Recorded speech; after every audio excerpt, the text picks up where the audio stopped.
Well, my friends, I am back, and I am back with Jay's Knit Summer School Stitching. And it's just an idea I came up with because I realized I had so many stitch books and that we have not even touched a lot of them. You know, I may have taken a stitch here and a stitch there, but I never did take time to really get into the stitch books until now. And so I just thought, well, instead of doing some projects or large projects during the summer, why don't we just go to summer school? And let's go and find out things that we need to know that will help grow our skills and that we need to know about how to use stitch books, how to design from them, and information, the secrets of charts, how to work the charts.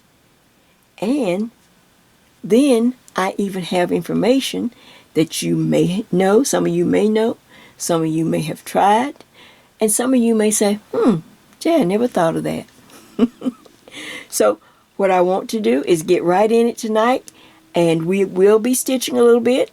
And so first of all, look at this beautiful little simple display of this is stash yarn. This is just practice yarn, people. But I have some pretty summer colors, and when I hold it up, you'll probably recognize right off the bat maybe where I'm going with this. And what I want to tell you, what you're going to find out, is that all these stitches are in the same family. All these stitches can be worked with the same working formula. All these stitches, even though they're different, are really almost the same. And as we take one at a time, I'm going to show you how these stitches work together. They're set up exactly the same, and they make great projects. And I'll give you some ideas or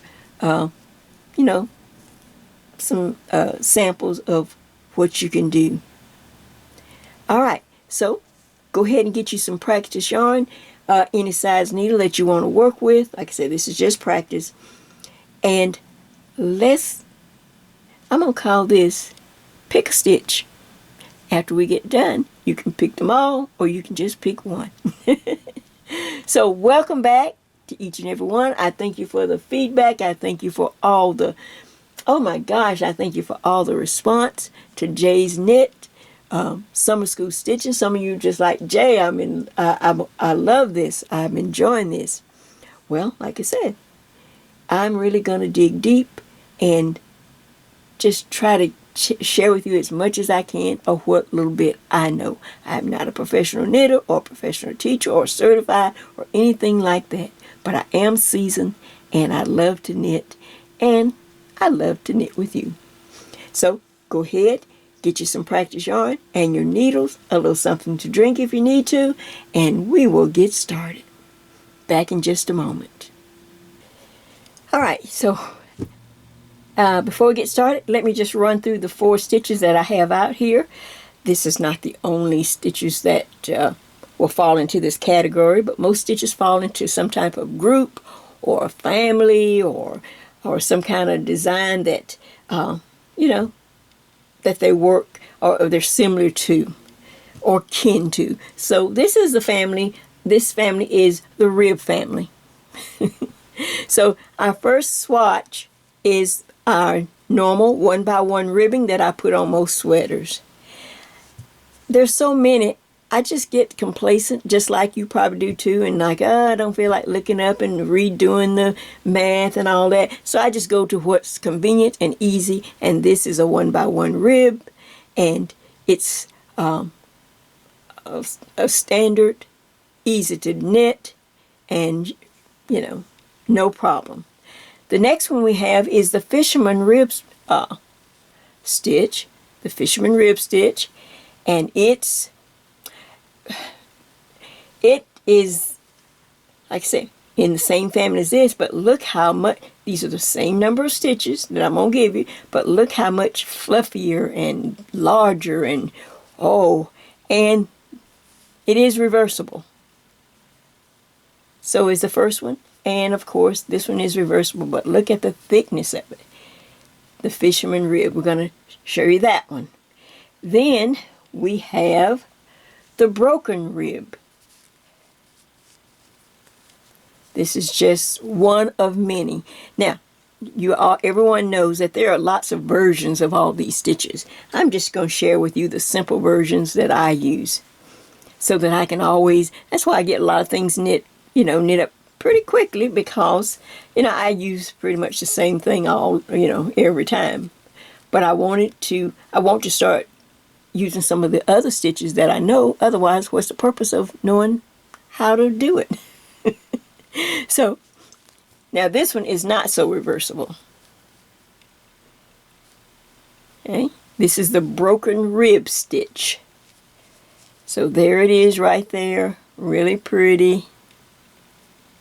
Okay, and last but not least in this group of 4 is my Seed Stitch. This is the Seed Stitch. Let's turn it on this side, let you see. It's reversible. I think you can't really tell a definite right side and a wrong side. So we may have to mark the wrong side just to make sure when you're working it, in a project, that you are on the right side. But there is your very simple seed stitch. Now, let me clear this up right quick, and then we're going to come back and, well, let me go ahead and do this so that when we come back, you'll be ready to go. Let me go ahead and give you Jay's working formula. Show you how close these stitches are. Let's see if I can get this to sit up here now. In the numbers, in the math, in everything. Let me hold it. All right, Jay's working formula. We're going to, this is my formula line in knitting and in crocheting. I just work from one line, people. I, of course, used to do a lot, buy a lot of patterns, and I have a lot of pattern books and things like that. But over the years, I just got tired of, I just wanted to do my own thing. So I had to work up some way of doing it. And this is what I came up with. I have a one-line formula. And on this one line, the pattern that we're going to be working, you're going to need 31 stitches. So 31 stitches goes on my line. When you see the lines, the vertical line, I'm going to put a stitch marker there. So on each end of the stitches, each side, to keep it from rolling and just to make a nice edge, I'm going to add a border of 3 and then a border of 3. Now, if you add up the numbers across my formula, you will get a cast on of 37 stitches for these samples. So all you have to do is get you some practice yarn, cast on, get 37 stitches, and wait for me there. Because we'll start on row 1, and row 1 in each case will be the wrong side. Alright, look at that, and I will be back in just a minute, and we will start stitching. Alright, so just most of you who have worked with me and knit sweaters with me, you know this one quite well. But there are always new people joining our channel, and welcome to each and every one. Thank you so much for being part of Jay's Summer School for Stitching. Alright, as you can see, you're down here at the bottom. I've worked some rows so that I could be ahead and have something to show you. Alright, you're at the very bottom. You've cast on 37 stitches, and you're going to need a couple of, like I said, a couple of stitch markers. So all you have to do, now I'm going to use a different color needle so you can, I was too lazy to find the other one. The first thing I want to do on my, like I said, this is my working formula. I actually work from it. B represents border. It could be E for edge stitch, or it can be S for salvage stitch. I just use B for border. So I know that I'm going to start with a border of 3, and I'm going to knit on every row. And I'm going to end with a border of 3 that I knit on every row. Anything in between is going to be the stitch, our design. So I start out following my working formula, and I am going to knit the first 3 stitches. And it's kind of awkward because I've got my sample on straight needles, which I haven't used in years. Alright, so maybe if I turn it a little bit like this, then I place a marker, or you're going to place a marker. Remember, you're down here at the very bottom. You just have 37 stitches cast on. So now I take that marker, I slide the marker after I knit the first 3 stitches. This is a wrong side row. On my wrong side rows, when I am doing my rib stitch, unless it's just something, somebody's pattern or something else, I always start with, I'm going to put the yarn in front, purl 1 stitch, then yarn in back, knit 1, then purl 1, and knit 1, just like this. I hope my hand's not in the way. Man, I got to figure out how to work with these straight needles. Alright, so that's what you're doing across. Yarn in front to purl, yarn in back to knit, and you can just go across. Just like this. Alright. On the wrong side, like I said, I call this the wrong side, and I'll show you when we get to the right side. Alright, I will see you as you get near to the end of the row. Knit, purl, knit, purl. Alright, I'm coming up to the end of the row of our first little sample, and it's just a 1x1 ribbing, and so I am still in the knit, and then purl, yarn in back, knit the next stitch, then in front, purl. Alright, as I get up to the end, I started up here after I did my border. I started with a purl stitch because it's the wrong side. So I want to end with a purl stitch right before this border on this end. That's how I do it every time, and every time it always comes out just right. Said Goldilocks. Then I put the yarn in back, slide the marker, put your marker on, and then you're going to knit those 3 stitches that represents just the border, just like this. Alright, now I can get rid of that needle, thank goodness. Now, that was the wrong side. When you turn the work, we are on the right side of the front of our ribbing sample. Like I say, you're still down here, so you don't have much to see, but now you just read the stitches. You start immediately with knit 3 stitches for my little border, 1, 2, 3 on every row. Slide the marker. Now the first stitch you should see should be a knit stitch. I like to have a knit stitch right next to this border so that it stands or separates or stands out. Can you see the difference if I had a knit stitch? Alright, so you're going to simply go into knit 1 and purl 1. Knit 1 and purl 1. And you will continue across the row.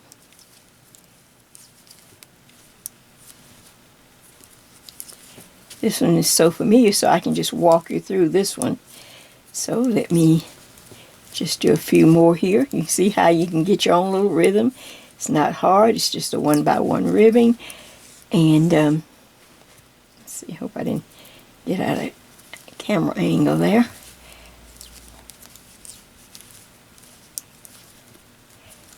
So it's just a small sample. Alright, so I'll stop because I want to get to the next one. I don't want to waste battery. So now,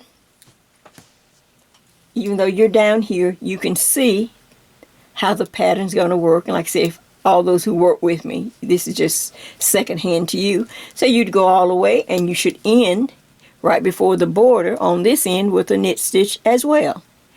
Knit slide the marker, knit the 3 borders. When you turn the work, you will start again on the wrong side. If you need to mark it, you can always take a little one of those little locking markers and pin it here, or a piece of scrap yarn. But when you turn the work, you're going to knit the first 3, and right here, you can hardly see it, but right there you start with a purl 1 on the wrong side. Then you knit 1, purl 1, knit 1. And you're going to continue working in the 1x1 rib for however many inches you want for whatever project you're working. For a sweater, I'm knitting more now on these on my bottom ribs and my neck ribs. So a good 2 inches looks so nice. It just holds the sweater. It gives the sweater weight at the bottom of the sweater. So try that. Continue to work and give yourself maybe around 2 inches. All right, now let's go to the next one. This one's going to be fun. The Fisherman Rib Stitch. Back in just a moment. All right, my friends, I am back with your Pick-a-Stitch number 2. Now, this is a simple form of the Fisherman Rib Knit Stitch. And like I said, depending on the designer, you can have all kind of versions. Of course, I try to keep mine very simple. Let's just look at it, take a look. You can see right off the bat. Now, this is the same stitch count as my 1x1 ribbing that I just finished. But it looks so much larger because the stitch has puffed up and it's fluffy. This is a stitch that is great for any guys in your family. You want to knit something for a birthday or a Christmas gift. This is what you probably would try using to make a beautiful scarf or a neck warmer. They like their things simple. So this stitch here would work perfect for any guy. Okay, so there's the front of the fabric. Now watch. Just like I started the 1x1 rib stitch, all these stitches start on the wrong side. That way I can remember them because they're all the same pretty much. Alright, so I'm going to cast on my 37 stitches, and then the first row down here on your needle is the wrong side. So I'm simply going to knit 3, then I start the ribbing. I purl 1, knit 1, purl 1, knit 1, just like I did my 1x1 ribbing. That is the first row. I do exactly the same way across. Purl 1, knit 1, purl 1, knit 1 all the way, and then I finish with a purl and then my 3-stitch border. Just like that. Put me some markers. I went ahead and marked my wrong side. That will be a help. Alright, now let me move this out of the way because we want to stitch a little bit, and I don't want that in the way. So now when I turn the work, we're going to actually start the Fisherman Rib part of the stitch. The first part is just the 1x1 ribbing, done the same, and now when I turn to the right side, this is all we're going to do to make this stitch just fluff up and pop, and just a really nice stitch. So here we go. Let's see if I need to come in maybe, because I really want you to see this. Let's see, I need to be out there. I'm going to just take my camera down just a little bit, and maybe even bring it in just a little bit more, because I really want you to see what I'm doing. Because it's so simple, you might miss it. Alright, so I knit the first 3 stitches. That's the border. Just like we did on the stitch before this. Knit the border, slide my marker. The first stitch I see is a knit stitch on the right side. Can you see it right there? There's a column right there. Alright, there's a stitch on the needle. You see the stitch right there on the needle. Alright, I want you to take the point of this needle, right hand needle, and go up under, not the stitch on the needle, but one, look for a opening right up under. Can you see that opening right there? Alright, I'm going to put my needle in, yarn around the needle, pull that loop through. I just knit that stitch. Now, for every purl stitch, I just bring the yarn in front, and I purl as usual. But every knit stitch, whether it's right side or wrong side, you put the yarn in back, go and find, there's the stitch on the needle, but what I'm looking for is the stitch below. Can you see the stitch below? right there. That's the opening or the hole you will go in and knit through that same hole. Bring your loop through, stop. Now bring the yarn in front. Let's purl the next stitch. Yarn in back. Let's do it again. See, if you just take the needle and do it, you can just kind of pull it open. Not the one there on, but the one right up underneath. Okay, knit that. Yarn in front, now purl. Yarn in back. Open up that hole up under. Knit. Yarn in front, purl. Now, how easy is that? Now, some of the other ones have other steps. They do different things, but this works for me, so if it ain't broke, don't fix it.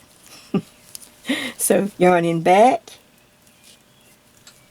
Okay, watch. Find the stitch right up under, the one on the needle. Go in, knit it, then yarn in front, purl the next stitch. And you're just going to work that all the way across the row. Let's see, can I get across? And then I'm going to turn, and then we'll talk a minute. See, then once you get a rhythm. But let me just say this. It's a simple, my version is very simple, but it doesn't matter. If you make a mistake on the Fisherman rib, it does get hard to fix it. It is one of the stitches. It's not as bad as brioche, but they're close in, in kind of the same family. So I don't really do brioche, but trying to fix it, it may bring a lot of tears. But we'll talk about it. I'm going to tell you what I came up with, just so that I could not have to just lose the whole project in case I did make a mistake. So there it is. I'm just going across this row and pull it off the needle. Uh-oh, don't go too fast, Jay. Now you're getting too fast. You'll make a mess.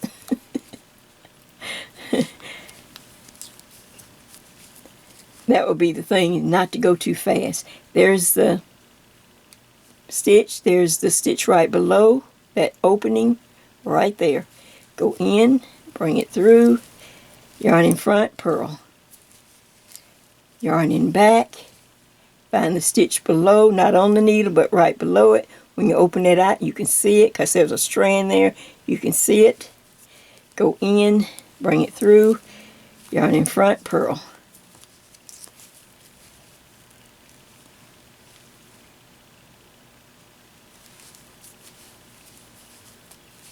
Yarn in front, purl. And on the front side, I started with a knit, so I should end with a knit. All these samples, I cast on an odd number. Now when I get to my marker, of course, all I have to do is slide the marker and just knit my 3-stitch border. Now let's just stop a minute. Woo! Okay, so alright, so now here is, we went across row, the right side, and every knit stitch I work 1 stitch below the one on the needle. You saw me do the opening. Now when I turn, say if this is how I do when well, let me just go ahead and do this. So then when you turn the work, guess what? Now you're on the wrong side and you're going to do the exact same thing. Okay? You start up here, you start with you'll purl the first, you'll do your border, you'll purl the first stitch, and then you're going to knit 1 below, purl, knit 1 stitch below, purl, knit 1 stitch below, just like that, all the way across on the wrong side. Then you get back, turn back to the right side, and the whole process starts again. The next stitch in this little group of this family of rib stitches that I'm sharing with you is so easy, I don't even have to even work up any more of the sample. Now watch. We're using the same numbers. All of them use the same numbers. They all start on the wrong side. This is the broken rib It's my little version, broken rib stitch. And you see it's ribbed on one side, but then on the wrong side it's broken up into really a whole different stitch pattern. In fact, this side is just as pretty as the front, isn't it? But it's different. Doesn't look like a rib stitch. Looks almost like a seed stitch. So you would start, cast on the same number of stitches, and then you would start with your 3-stitch border. You're down here at the very bottom, just like we did the first ribbing. 3-stitch border, then since it's the wrong side, you purl 1, knit 1, purl, knit, purl, knit, purl, knit, all the way across the row, ending with a purl stitch because it's the wrong side. You're down here. Put a marker in and then knit the 3 border stitches. See how easy that is? But here's the fun part. When you turn the work, all you have to do is knit across all the stitches. Just knit from this border all the way across. Knit the stitches. Then when you turn to the wrong side again, now you go back into the rib pattern. Knit the border stitches, and then since it's the wrong side, purl 1, knit 1, purl 1, knit 1, purl, knit. The only problem is on the wrong side, since it's a broken rib, it will not jump up. Ooh, there's a night bug. It will not show up.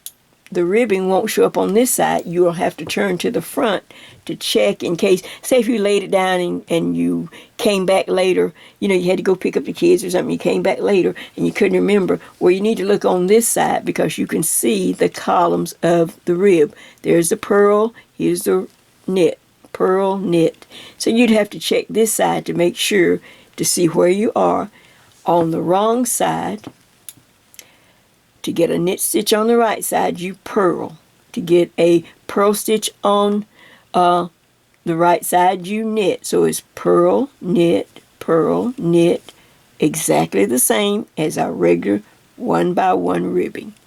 But it does not show up on this side. Then you turn, of course, again and knit across.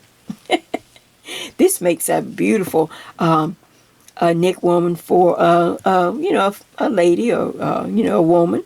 This makes a really pretty one. You could do that. Add some buttons or some kind of I don't know, a dangle. Yeah, there's so many, but it makes a really pretty stitch. Just real simple. Now, if you want, like I said, I'm just doing the simple version, Jay's 101 version. There are so many versions of broken rib stitch on the YouTube. You can check if you want one more intricate. There are some with 5 or 6 rows. This is just a 2-row repeat, but there are many more for you to see.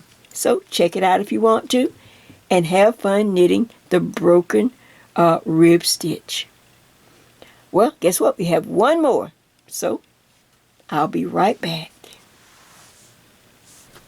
All right, we are at the last stitch for this particular session in Summer School for Stitches, and this is called Pick a Stitch. I just wanted to pick out a few stitches that are in the same family and show you how easy it is to just move from one to the other using the same number count, using the same setup. It just makes it easier to try new stitches. Well, this we have the seed stitch.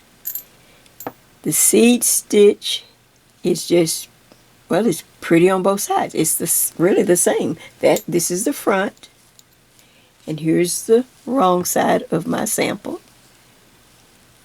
You can see a little bit. I think I can see a little difference, but to the naked eye, it just looks like little bumps, like little purl bumps. So, but it's very pretty. It's a very pretty stitch. And I need to use it more. I know how to do it. I just forget. I just don't think about it. So as I design more this year, maybe I need to throw in some seed stitch and some broken rib stitches or whatever, or fisherman rib. And then this way you can too. And I wanted to have it right on my YouTube channel so that you can easily find it. But you can find any, you can go on YouTube and find all versions of seed stitch. Some have 3 and 4 or 5 rows. I just do a 2-row repeat, or 1-row repeat really. So let's get into the seed stitch. All right. You know, all these 4 stitches, they start on the wrong side. See, everything is, I'm keeping it the same. It starts on the wrong side of the fabric. You're down here at the bottom. You cast on the same number of stitches that we have cast on for all the 3 stitches before. For me, for these samples, it was 37 stitches. Now, on the seed stitch, the one thing that we don't have to worry about is a border. It just makes it just really doesn't need a border. So we're going to use the whole 37 stitches for the sample. So you simply start down here at the very bottom. It's the wrong side, so purl 1, knit 1, purl 1, knit 1, purl 1, knit 1, all the way across. We didn't need any markers because we don't have a border. And purl 1, and then you knit 1, and then you should end with a purl 1 because it's an odd number. When I'm knitting flat, any kind of rib stitches, I like the odd number rib stitches. It's easier to remember, and I start on the wrong side. Now, when I finish that row, guess what? I turn the work, and now I'm on the right side of the fabric. And guess what I'm going to do? This is where a lot of people mess up the seed stitch. It's easy to think, go back into the 1-by-1 ribbing right now. When you turn the work and you're on the right side, most people want to go knit 1, purl 1, knit. No. Whatever you started on the back, purl 1, knit 1, purl 1. You simply turn the work and go back to that same row pattern. So on the right side, this row, I purl 1, knit 1, purl 1, knit 1, purl 1, knit 1, all the way across. Get to the end, purl 1, knit 1, purl 1. Turn the work. Now I'm on the wrong side. Guess what I do? Purl 1, knit 1, purl 1, knit 1, purl 1, knit 1, all the way across, purl 1, knit 1, purl 1. Back again to the front. This is the easiest way to do it and not fall back into the 1-by-1 ribbing. That's why a lot of people just hate doing this stitch. So I'm on the front, but make yourself a little cheat card or something, just a sticky note. Put your little sticky note right here on the counter and says, remember, purl 1, knit 1. So on the front, I purl 1, knit 1, purl 1, knit 1. Now, if you're not the person that really likes to, that's more purling than knitting, maybe, then when you start your work on the wrong side, down here at the very bottom, you can easily change it and do this. Okay, I don't like that purl 1, Jay, I don't like that. That's not my rhythm. How about knit 1, purl 1, knit 1, purl 1, knit 1, purl 1, all the way across and end with a knit. That's kind of in keeping in the regular 1-by-1 rib stitch. But it has a border, so that's why I need that knit. That's why it's set up like it is. So, but on the seed stitch, when I turn, if I decide, hey, I think I like knit 1, purl 1, this is when you go back and do the same stitch, the same row, just repeat it. Knit 1, purl, knit 1, purl 1, knit 1, purl 1, all the way across. On the front, you'd end with a knit because you started with a knit here. Turn the work again, and if you rather have that, then you start again. Knit 1, purl 1. Don't change it. Put your little sticky note here just to remind you which one you're doing on your seed stitch, and you just work that as far as you want. It's an odd number of stitches, and it works out beautiful every time. You just decide whether you want to start with a purl or the knit. I just tried to make it simple since we were starting them all on the wrong side. I just said, well, I'll start this one with the purl stitch, just in keeping with the other stitches. But it's up to you what you like to do. And of course, you just continue on to the length that you want. This makes a beautiful cowl. It makes pretty. It could be down the front of a sweater. I think we're going to use it down the front of the sweater, you know, the border of the sweater. See how it looks if it was coming down. Or if this was the border of the sweater. And of course, I could use it top down or bottom up. It really doesn't matter. So this seed stitch works really pretty.